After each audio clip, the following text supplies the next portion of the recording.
सप्रेम साहिब बंदगी। बंधुओं, सदगुरु कबीर साहब के ग्रंथ बीजक मूल से लिए गए शब्द बहुत ही ज्ञानवर्धक और अंतर आत्मा को खोल देने वाले यह शब्द हैं।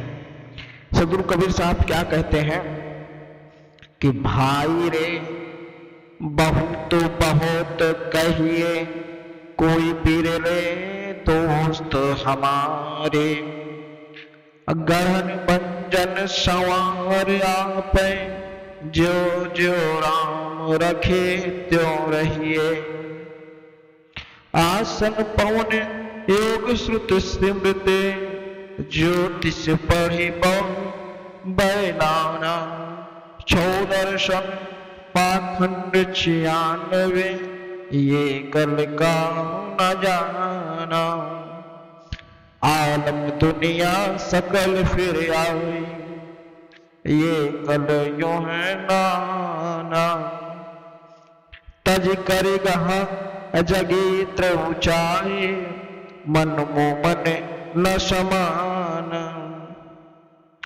कहें कबीर योगी और जंगम, फीकी निकी आशा, राम ही नाम रटे जो चातक, निश्चय भक्ति निवासा। सदगुरु कबीर साहब कहते हैं कि रे भाइयों भक्तों, मैं बहुत से बहुत बातें क्या बताऊं, क्या कहूं तुम्हें।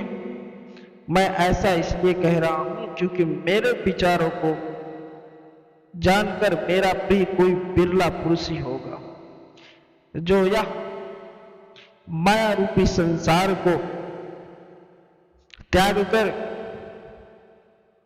मेरे बताए गए हुए मार्ग पर चलेगा। इस संसार के अधिकतर लोगों तो यही मानते हैं भगवान ही उत्पत्ति करता है, पालन करता है, वही है जो मनुष्य को विनाश करता है, और वही जैसा चाहेगा हम वैसे ही रहना पड़ेगा, क्योंकि उसके आगे हमारी मर्जी नहीं चल सकती।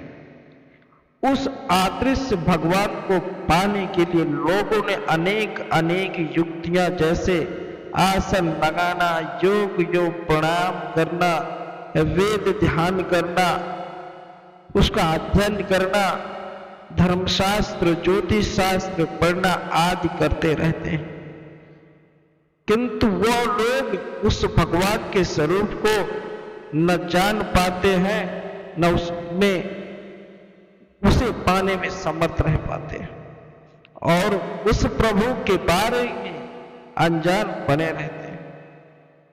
इतना ही नहीं, छादर्शन, योगी, जंगम, सेवा, सन्यासी, सनातन, सनंदन, दरवेश, विप्रजन और इन्हीं से पैदा हुए 96 पाखंड वाले भी इस एकल परमात्मा, एक अविनाशी पुरुष को नहीं समझ सके।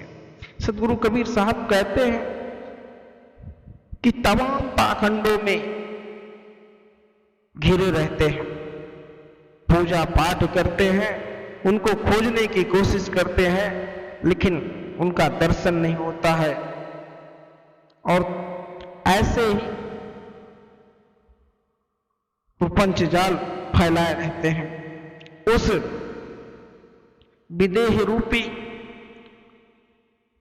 उस परमात्मा की खोज में दिन रात भटकता रहता है, लेकिन उसे कोई दर्शन प्राप्ति नहीं होती। यह परम शक्ति तो कोई बिरला ही समझ पाता है। जब अपने मन के अंदर कोई झांक लेता है, अपने मन के अंदर जो नहीं समझ पाया, उसे ईश्वर की प्राप्ति नहीं होती, उस परम शक्ति की प्राप्ति नहीं होती। जो अपने मन के अंदर विचारों में देख लिया उसको ही प्राप्ति होती है। मन का, अपने मन को जिसने उस चित्त में लगा उससे ही प्राप्ति होती है। लेकिन लोग क्या करते हैं, उसे इस बाहरी दुनिया में खोजते फिरते हैं, मंदिर मस्जिद में खोजते फिरते हैं, पत्थर में खोजते फिरते रहते हैं, शिवालयों गुरुद्वारों में खोजते फिरते रहते हैं, लेकिन उसे कहीं भी उस ईश्वर की प्राप्ति नहीं होती। दर दर वह भटकता रहता है, लेकिन उसे इस संसार में उस परम पिता का दर्शन नहीं होता।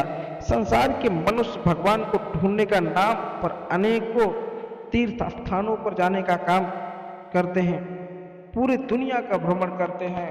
कोई काशी जाता है, कोई मथुरा जाता है, कोई हरिद्वार जाता है, कोई वृंदावन जाता है, कोई अमरनाथ यात्रा जाता है, कोई हज जाता है, कोई इस मंदिर जाता है, कोई उस मस्जिद जाता है, कोई गुरुद्वारा जाता है, कोई चर्च जाता है।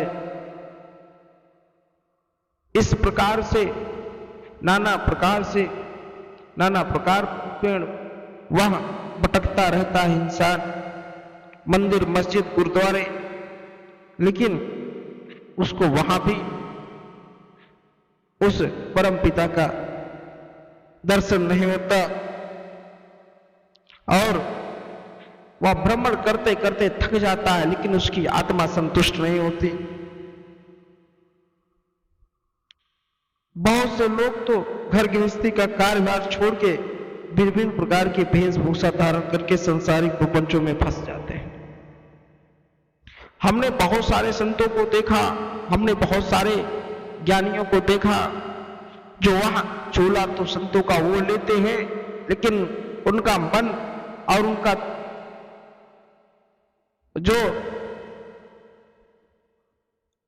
अंतर रूपी विचार है वह घर परिवार में फंसे रहते हैं।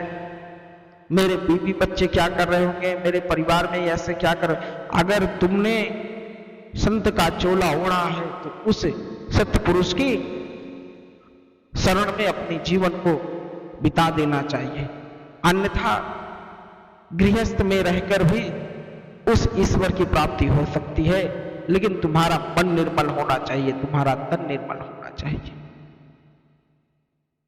मन न रंगाए जोगी रंगाए लियो कपड़ा, तो मन को रंगाना चाहिए उस ईश्वर के, उस परम पिता के। अर्थात लोग गृहस्थी को छोटी छोटी परेशानियों से भागने लग जाते हैं और प्रभु का सहारा पाने की आस में संसारिक उलझनों में पड़ जाते हैं, जिसके कारण उनका मन कभी भी शांत नहीं रह पाता। छोटी छोटी परेशानियां आती हैं और उस परेशानियों में क्या कहता है, जो ईश्वर करे वही होता है। अरे जो तुमने कर्म किया है उस कर्म को भोगना पड़ेगा। तुम्हारे कर्म अगर सही होते तो इस कर्म को तुम्हें भोगना नहीं पड़ता।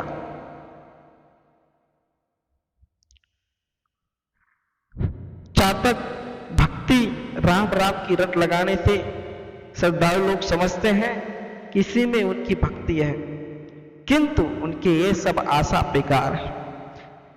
कहने का मतलब यह है कि पार ब्रह्म परम ब्रह्म और मोक्ष हमारे भीतर ही स्थित है। अगर हमारा और हमारे अंदर की आत्मा संतुष्ट होती है, यह मानुष शरीर जो होता है उस मानुष शरीर को तभी मुक्ति मिलती है। कर्म सही नहीं रहेंगे, तुम्हारा मन कहीं और रहेगा और तुम कहीं और पूजा पाठ में बैठे हो, विकारों में तुम्हारा मन जा रहा है, तो तुम्हें मुक्ति नहीं मिलेगी। सदगुरु कबीर साहब इसीलिए कहते हैं कि जितने भी तुम्हारे यह कर्म है, इसी कर्म पर ही तुम्हें आगे आपको उसका फल उसी हिसाब से मिलेगा। तुमने जो बोया है कर्म रूपी बीज को, वही आगे चल के तुम्हें उसी का फल मिलेगा। अगर तुमने अच्छा कर्म किया है तो तुम्हारे उस बीज रूपी कर्म में जब उसमें फल आएगा, उस पौधे में, तब तुम्हें अच्छा ही मिलेगा। अगर गलत किया है तुम्हें गलत मिलेगा। इसलिए सद्गुरु कबीर साहब के शब्दों को जिसने भी माना, जिसने भी जाना, वही इस दुनिया से, इस भवसागर से पार हुआ। सप्रेम साहेब बंदगी।